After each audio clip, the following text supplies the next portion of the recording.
Life full of wonder. Like George Bailey's life compressed by responsibility and dreams squashed, the word wonderful conceals the wonder and fullness of life. Two meanings are lost in a familiar word. Wonderful is quite nice, even excitedly so. But whatever happened to the stopped, still awe of wonder? What became of the beyond words riches of full? George Bailey was trying, and that may have been the problem, to have a wonderful life. What did he see in those far-off lands he hoped to explore? Wonders of the world? What did he not see there in Bedford Falls? In the small office of his father's building and loan company? In Mary's embracing arms? In the old haunted house turned into his home? Couldn't he see the wonders whirling all about, like ghosts hidden in his ramshackle mansion? Did his dreams dim his inner vision? Keep him from seeing the spirit woven into his life? Did the fact that he was barely making ends meet keep him from seeing the circles of love?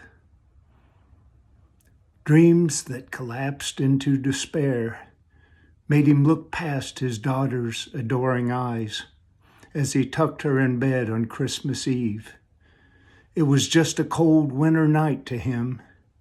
He felt the falling snow, not the soft landings of snowflakes, his children's kisses melting magically on his face. He couldn't feel the wonder. Had he let Potter get under his skin? That old parasite of power and greed, like a warble's lump under a cow's hide in spring? Is that what numbed him to the snowflake kisses? To the grace touching him in small ways? Did his face turn into Potter's Field, a hopeless place to bury the poor? Even the word wonderful needed a break, a dark silent gap to stand in, a lancing to let out the parasite, a space between wonder and full, between distant wonders of the world and the fullness of George Bailey's everyday life. Broken and empty, he thought of throwing himself away. Suddenly, someone needed to be saved. He plunged into deep waters. Near death, he saw how life might have been if his hadn't. Saw the wondrously abundant little snowflake touches that he left on the cheeks of the townfolk. Clarence brought clarity, a word heard differently. Wonderful was wonderful.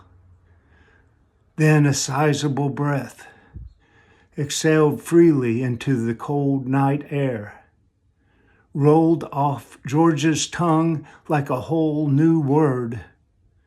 He lifted up his arms to celebrate the snow falling.